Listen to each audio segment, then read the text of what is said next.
il y a un moment où on comprend que la haine, elle a à voir avec ce que Nietzsche appelait le petit cliquetis des sentiments desséchés. C'est-à-dire rien à voir avec ce qu'on aura dit, pas dit, écrit, pas écrit, fait ou pas fait. Ça après, on devient une espèce d'icône et il faut cracher sur l'icône, un peu comme il y a des fétiches africains, on enfonce des clous.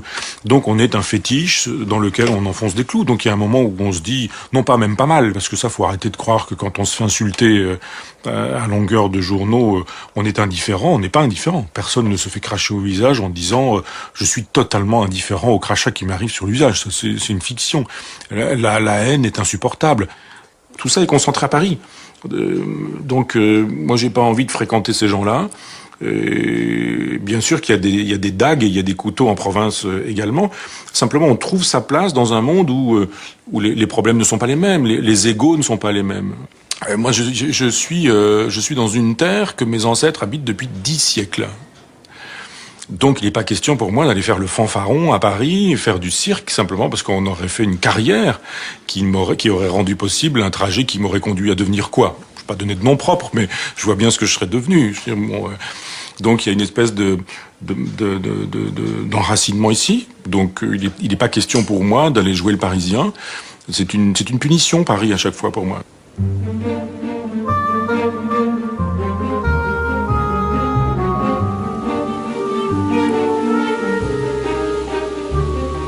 Ça, c'est le champ de mon père. C'est pas grand-chose. C'est même pas un hectare. C'est un lieu qui a été important parce que il a été ouvrier agricole, c'est-à-dire qu'il était salarié. Il était propriétaire de sa force de travail, mais de rien d'autre. C'est un prolétaire des champs.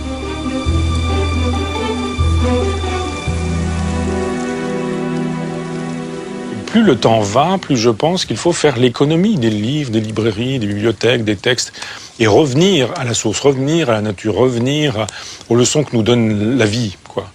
Donc, voilà, on voit des choses renaître, vivre, mourir. On voit les jardins sont des leçons de philosophie. Les champs sont des leçons de philosophie. Là, on n'a convoqué personne. On est dans un chemin où on voit en permanence passer des paysans parce que la nature leur a dit c'est là, c'est l'heure, c'est le moment. Il faut les moissonner, il faut les battre, il faut les voilà.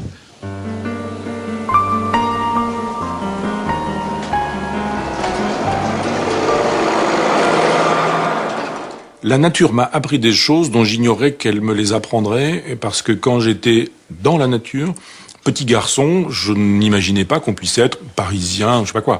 Moi, je ne suis avant 20 ans, je ne suis jamais, si je suis allé une fois au cinéma, mais sinon jamais au cinéma, jamais au théâtre, jamais à l'opéra, jamais au restaurant. Moi, jusqu'à l'âge de 20-25 ans, je ne savais pas ce que c'était. L'avion, la première fois que j'ai pris l'avion, en fait, jusqu'à 20 ans, j'étais une espèce de petit sauvage dans ma campagne. Donc petit garçon, moi je vais pêcher des vairons, des anguilles, je mets des boutons d'or sous les mentons des filles, je fais des poupées avec les coquelicots, je suce des bouts d'herbe, je sens l'odeur de la nature, je sais ce que c'est que l'odeur d'un orage, d'un avant-orage, d'un après-orage, je connais les éclairs, je sais ce que sont les animaux, je connais le nom des fleurs, des plantes, je sais ce que sont les arbres, je connais le bruit des arbres, la nature, les parfums, le frisely sur l'eau de la rivière, les lacs, les étangs, le bruit des crapauds, des grenouilles, je connais tout ça. Mais je ne sais pas que je connais ça. Je ne sais pas que je sais, puisque c'est mon enfance et que c'est mon enfance. Donc voilà. C'est après.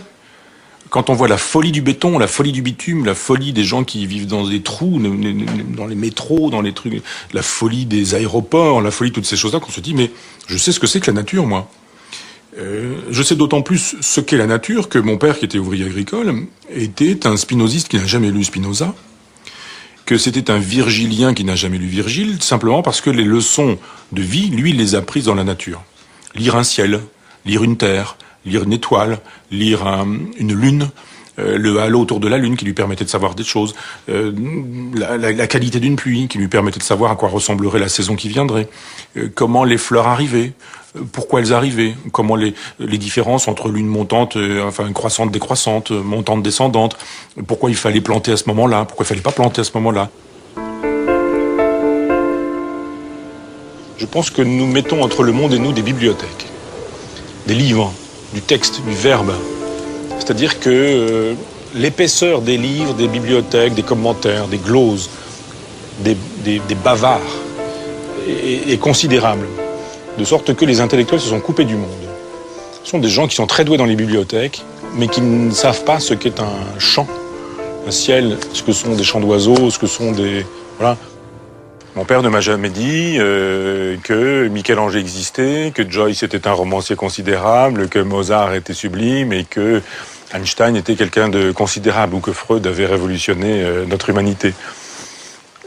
Les leçons qu'il me donnait étaient des leçons modestes et c'était plutôt par l'exemple et pas par le verbe. Il n'était pas question de donner des leçons à son enfant ou à son fils en disant « Mon fils, je vais te transmettre ce type d'informations ». Mon père vivait et il fournissait un exemple, aussi bien à mon frère qu'à moi. Je me rappelle de très peu de leçons. Une leçon qui a consisté pour mon père à sortir de la maison. Mon père est né dans une maison, il est mort à 20 mètres de cette maison, dans mes bras. Et je me souviens d'une leçon, on est sorti et il m'a indiqué le ciel, il m'a expliqué le ciel. L'étoile polaire, première couchée, non, première levée, dernière couchée, toujours scintillante, toujours au même endroit, point fixe. Le cosmos est problématique parce que ça bouge, ça change, etc. Mais il y a des points de repère pour l'étoile polaire. Et cette idée d'être le premier levé, le dernier couché, d'être toujours aussi scintillant et lumineux, de supposer qu'il y a un axe au monde et que l'ensemble pouvait se construire là-dessus, ça a été une leçon de mon père.